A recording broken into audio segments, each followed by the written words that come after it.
இந்த சுடுமண் முத்திரை ஒண்ணு கிடைச்சிருக்கு. ஸ்டாம்ப் சொல்றோம்ல, ஸ்டாம்ப். அது கீழடியில கிடைச்சிருக்கு. இந்த முத்திரை எங்கேயாவது இருக்கா சங்க இலக்கியத்தில் பார்க்கும்போது, பட்டினப்பாளையில ஏற்றுமதி செய்வதற்காக ஏராளமான பொருட்களை கொண்டு வந்து பொதி பொதியா மூடையா கட்டி வச்சிருந்திருக்காங்க. அங்க முழுவதும் புலி முத்திரை பொதிக்கப்பட்ட பண்டங்கள் இருந்ததாக பதிவு செய்கின்றது. அதாவது பட்டினப்பாலை. அளந்து அறியா பலப்பண்டம் வரம்பு அறியாமை வந்து இண்டி, எவ்வளவுன்னு சொல்ல முடியாதான். அவ்வளவு எல்லையில்லாத பொட்டலங்கள் வந்திருக்கின்றன. அருங்கடி பெருங்காப்பின் வழியுடை வல்லணங்கின் நோன் புலி பொறித்து புறம்போக்கி, புலிச்சுனா புலி சின்னத்தை பொறிச்சிருக்காங்க. இப்படி கடற்கரையில் கூட பண்டங்களிலே அன்றும் வரியை வாங்கியிருக்கிறான் நம்முடைய அரச பெருமக்கள். இந்த அளவிற்கு கடல் வாணிகம் மிக சிறந்த நிலையிலே காணப்படுகிறது. அதே மாதிரி ரோம் நாட்டிற்கு மிளகு ஏற்றுமதி செய்ததாக எங்க முசிறியில இருந்து, முசிறி என்பது மேற்கு கடற்கரையில் இருக்கக்கூடிய ஒரு நகரு. இன்னைக்கு அதுக்கு பட்டினம் என்று பெயர். அரபிக்கடல் வழியாக போயிருக்கு. அதையும் நம்முடைய அதாவது புறநானூறு மிக அழகாக பதிவு செய்தது. சேரலர் சுல்லியம் பேரியாற்று வெண்ணுரை கலங்க யவனர் தந்த வினைமான் நன்கலம். யவனர்கள் என்று சொன்னால் ரோமாபுரியை சார்ந்தவர்கள், எகிப்து நாட்டை சார்ந்தவர்கள், மேலை நாட்டுக்காரர்கள் என்று பொதுவாக சொல்லுவார்கள். அவர்கள் கொண்டு வந்த எப்படிப்பட்ட நன்கலமாம், நல்ல ஜாடி, மது ஜாடி, அது மிகவும் வேலைப்பாடுடன் காணப்படுகின்றது. அதை பார்த்தா என்ன மாதிரி இல்லை. இன்னைக்கு பார்த்தோன்னு சொன்னா மதுபானத்தை ஊற்றிக்கொள் வைக்கக்கூடிய கண்ணாடி ஜாடி ரொம்ப கலர்ஃபுல்லாக செஞ்சுட்டு இருக்கிறாங்க. நீங்கள் பார்த்துருப்பேன், கழுகு மாதிரி இருக்குங்க, அது மாதிரி இருக்குங்க. இதெல்லாம் அந்த ரோமானிய நாட்டிலிருந்து வந்தது. அவன் எப்படி கொண்டு வர்றான், பொன்னோடு வந்து கரியோடு பெயரும் வளம்கெழு முசிறி. பொண்ணை கொண்டு வர்றேன், மிளகை ஏற்றிட்டு போறேன். இப்படிப்பட்ட வாணிபத்தை எல்லாம் நம்முடைய தமிழர்கள் பெற்றிருந்தார்கள் என்று வரும்பொழுது அவற்றையெல்லாம் இங்கே நாம் கீழடி நமக்கு எடுத்துக்காட்டு. இந்த இந்த குதிரை குதிரை எலும்பு கிடைச்சதுனால இந்த ஆய்வெல்லாம் வருது. ஏன்னா குதிரை எலும்பையே கொண்டு வந்திருக்கான், மிளகை விடுவானாவே, பொண்ணை விடுவான. பொன்னால் செய்யப்பட்ட மணிகள் கிடைச்சிருக்கு, தோடு கிடைச்சிருக்கு. ஆக பொன்னையும் அவர்கள் இறக்குமதி தான் செய்தார்கள். அதையெல்லாம் நாம் பார்க்கும்போது அதே மாதிரி யவனர் நன்கலம் தந்த தன்கமல் தேரல், அங்கிருந்து ஒயின் போன்றவை எல்லாம் வந்தன. அது அரிக்கன்மேட்டில் அது நிரூபணம் செய்யப்பட்டது என்று புறநானூறு பேசுகின்றது. அதே மாதிரி வெளிநாட்டில் போய் பார்த்தோம்னா நம்ம அதை பார்க்கணும். இது என்னடா நம்ம சங்க இலக்கியத்தையே பேசிக்கிட்டு இருக்கோமே, அப்போ இதில் ஏதாவது பொய் இருக்குமான்னு கேட்பாங்க. அதற்காக என்ன பண்ணுறாங்கன்னா, வெளிநாட்டிலும் சென்று சான்றுகள் இருக்கின்றனவா என்று பார்க்கும் பொழுது நைல் நதியில், எகிப்து நாட்டில் நைல் நதியில் வாசிர் அல் காதிம் என்று சொல்லப்படுகின்ற ஒரு ஊர் இருக்கு. அதில் ஒரு மட்பாண்ட ஓடு கிடைச்சிருக்கு. அந்த மட்பாண்ட ஓட்டிலே எழுதப்பட்ட எழுத்துக்கள் தமிழி என்று அழைக்கப்படுகிற தமிழ் பிராண்ட். என்ன எழுத்து? கண்ணன், சாத்தன் என்று சொல்லப்படுகின்ற பெயர்கள் எழுதப்பட்டிருக்கின்றன.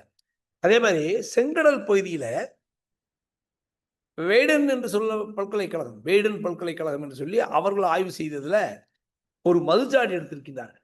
அந்த மதுஜாடியில கொற்ற பூமான் என்று சொல்லப்படுகின்ற ஒரு பெயர் பொறிக்கப்பட்ட தமிழ் எழுத்து பெயர் பொறிக்கப்பட்ட மதுஜாடி கிடைத்திருக்கின்றது. இது எல்லாவற்றையும் காட்டிலும் பாப்பிரஸ், இது எகிப்து நாட்டில் பாப்பிரஸ் என்று சொல்லப்படுகின்ற பேப்பர், அதுல பேப்பர்னு வந்துச்சு. அந்த பாப்பிரஸ் என்று சொல்லப்படுகின்ற அந்த காகிதத்தில் எழுதப்பட்ட ஒரு குறிப்பு என்னன்னு சொன்னா, இங்கிருந்து ஏற்றுமதி செய்யப்படுகின்ற 150 வணிகர்களுடைய பொருள்கள், அந்த பொருள்கள் எவ்வளவு எடை இருந்துச்சு, எங்கெங்க அனுப்பப்பட வேண்டும் என்ற செய்திகளை எல்லாம் எழுதி வைத்திருக்கிறான் பாப்பிரஸ். அந்த பாப்பிரஸ், அந்த காகிதமானது, எழுதப்பட்ட காகிதம் வியன்னா நாட்டில் இருக்கக்கூடிய அருங்காட்சியகத்திலே இருப்பதாக சொல்கின்றார்கள். அதே மாதிரி தாய்லாந்துல, இங்க கீழை நாடுகள்லையும் நம்ம ஆளுக வாணிபம் வைத்திருக்கின்றார்கள். எல்லாமே கடல் வாணிபம் தான். அதுல கிளாங் தோம் என்று சொல்லப்படுகின்ற ஒரு ஊர்ல புலி பொறித்த செப்பு காசு கிடைத்திருக்கின்றது. அதனுடைய நீளம் அகலமெல்லாம் போட்டிருக்கான். அதாவது 8 சென்டிமீட்டர் நீளம், 4 சென்டிமீட்டர் அளவுள்ள ஒரு தங்கத்தை உரைத்து பார்க்கக்கூடிய ஒரு கல் கிடைத்திருக்கின்றது. அதிலே பெரும்பத்தன் கல் என்று தமிழில் எழுதப்பட்டிருக்கின்றது.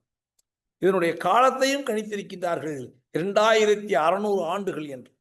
இப்படி எங்கு பார்த்தாலும் நம்முடைய தமிழ் மக்கள் கடலை கட்டி ஆண்டு அங்கே வீசிக்கொண்டிருக்கக்கூடிய காற்றையெல்லாம் தாங்கள் அறிந்து எந்த காலகட்டத்தில் வாணிபம் செய்ய வேண்டும் என்பதை அறிந்து என்ன பொருள்களை கொண்டு வந்தால் விற்பனையாகும் என்பதையெல்லாம் அறிந்து வைத்திருக்கின்றார்கள். இவர்களும் பல பொருள்களை பொன் போன்றவற்றை எல்லாம் குதிரை போன்றவற்றை எல்லாம் இறக்குமதி செய்திருக்கிறார்கள் என்று நம்முடைய சங்க இலக்கியங்களும் எடுத்து காட்டுகின்றது, கீழடியும் எடுத்து காட்டுகின்றது. அடுத்தது என்ன தொழில் செய்தார்கள் என்று வரும்பொழுது நிலத்திற்கு ஏற்ற தொழில்களை அவர் செய்தார்கள். இப்போ உதாரணத்துக்கு பார்த்தோம்னு சொன்னால் நிலம் என்று சொன்னால் திணை சார்ந்த தொழில்கள். இப்போ குறிஞ்சி திணை என்று வரும்பொழுது அங்கே பொதுவாக வேளாண் தொழிலை மருதம் சார்ந்த பகுதியிலே செய்வார்கள். குறிஞ்சி என்று சொன்னால் மலையும் மலை சார்ந்த பகுதி. அங்கே அவர்கள் திணை விதைத்திருக்கின்றார்கள். அந்த திணை நன்றாக முற்றிவிட்டது. பறவைகள் அந்த திணையை கவர்வதற்காக வருகின்றனவாம். எனவே பரண் அமைத்து திணைப்புன காவல் செய்ததாக யாரே கொடிச்சியர் என்று சொல்லப்படுகின்ற குறிஞ்சி நிலத்து பெண்கள் செய்ததாகவும் ஒரு குறிப்பு குறுந்தொகையிலே காணப்படுகின்றது. அது மட்டுமல்ல, இந்த வள்ளி முருகன் கதையில கூட வள்ளியை முருகபெருமான் திணைப்புன காவல் வள்ளி செய்து கொண்டிருந்த பொழுதுதான் சந்தித்து திருமணம் முடித்ததாக பின்னே வருகின்ற திருமுருகாற்றுப்படை போன்ற நூல்கள் எடுத்து காட்டுகின்றன. அது சொல்றாரு, குறுமகள் காக்கும் ஏனல். இந்த கொடிச்சியருக்கு குறுமகள் என்று சொல் வருகின்றது. என்ன செய்கின்றார் சொன்னால், படுகிளி கடியும் கொடிச்சி கைக்குளிரே உண்கிளி கடியும் கொடிச்சி கைக்குளிரே. அவர்கள் கிளியை அவர்கள் விரட்டினார்கள். அதே போல முல்லை நிலத்திலே ஆட்சியர்கள் இவர்கள் என்ன செய்தார்கள் சொன்னால், இந்த பால், மோர், நெய், தயிர், வெண்ணெய் இவற்றை எல்லாம் எடுத்து கொண்டு மருதநல பகுதியில் இருக்கக்கூடியவர்களுக்கு விற்றார்கள். அப்படி விற்கும் பொழுது அதை கொண்டு கொடுக்கின்றார்கள். கொடுத்து விட்டு பண்டமாற்று முறையிலே நெல்லை பெற்று சென்றதாக குறிப்பு காணப்படுகின்றது. தயிர் கொடு வந்த தசும்பு நிறைய ஏரின் வாழ்னர் பேரில் அறிவையர் குளக்கீழ் விளைந்த கல்கொள் வெண்ணல் முகந்தனர் கொடுப்ப உவந்தனர் பெயரும். இது கூட பரவாயில்லை, இது நெல்லை மட்டும் வாங்கிட்டு போயிட்டாங்க ஒரு அம்மா. இன்னொரு அம்மா என்ன பண்ணிருக்காங்களா, நெய்யை வித்துவிட்டு பொற்காசுகளை வாங்கவில்லை, ஒரு எருமை மாட்டையும் அந்த எருமை கன்றையும் அவள் பெற்று செல்கின்றாள் என்று சொன்னால், அடுத்தடுத்து பொருளாதாரத்தை பெருக்குவதற்காக அந்த பெண்கள் முயற்சித்தார்கள் என்ற ஒரு நிலையினையும் முல்லைப்பாட்டு நமக்கு அழகாக எடுத்து காட்டுகிறது. நெய் விலை கட்டி பசும்பொன் கொள்ளால் எருமை நல்லான் கருநாகுமுரு என்று இந்த பாடல் வரிகள் நமக்கு எடுத்து காட்டுகின்றன.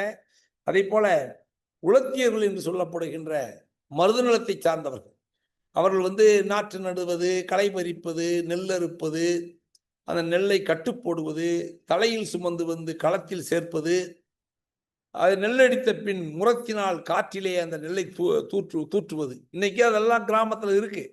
அதை அப்படியே 2200 ஆண்டுகளுக்கு முன்பு மருதநலப்பகுதியிலே வாழ்ந்த உலத்தியர்கள் என்று சொல்லப்படுகின்ற கடைசியர்கள் அவர்கள் அதை செய்தார்கள். அது சொல்றாரு, கொண்டைக்கூளை தண்டலை கடைசியன் சிறுபான் நெய்தல் ஆம்பலோடு கற்கும் மழுங்கு மிளிர் சிறு என்று சொன்னால் வயல். அந்த வயலிலே அவர்கள் தலையாடை அணிந்திருக்கின்றார்களாம். அது எப்படிப்பட்ட தலையாடைன்னு சொன்னால், அந்த நெய்தல் மலர்கள், ஆம்பல் மலர்கள் இவர்களால் செய்யப்பட்ட தலையாடையை அவர்கள் அணிந்திருந்தார்கள். அதே மாதிரி நெய்தல் நிலத்திலே வாழ்கின்ற பரதவர்களுடைய மனைவிமார்கள், நுழையர்னு அவர்களுக்கு பேரு, அவர்களும் சேரி பகுதிகளிலே கொண்டு மீன்களை விற்று அந்த அங்கே கிடைக்கக்கூடிய நெல் போன்றவற்றை வாங்கி கொண்டு செல்வார்கள். மிச்சமாய் போச்சுன்னு சொன்னா கருவாடா அதை உணக்குவாங்க. இப்படி பல்வேறு வகைப்பட்ட தொழில்களை பெண்கள் செய்திருக்கின்றார்கள். ஆண் மக்கள் வேளாண்மை செய்திருப்பதாகவும் காட்டப்படுகின்றது. இந்த குறிஞ்சி நிலத்தில் பார்த்தீங்கன்னு சொன்னா வேட்டையாடியும் அவர்கள் உணவை பெற்றார்கள்.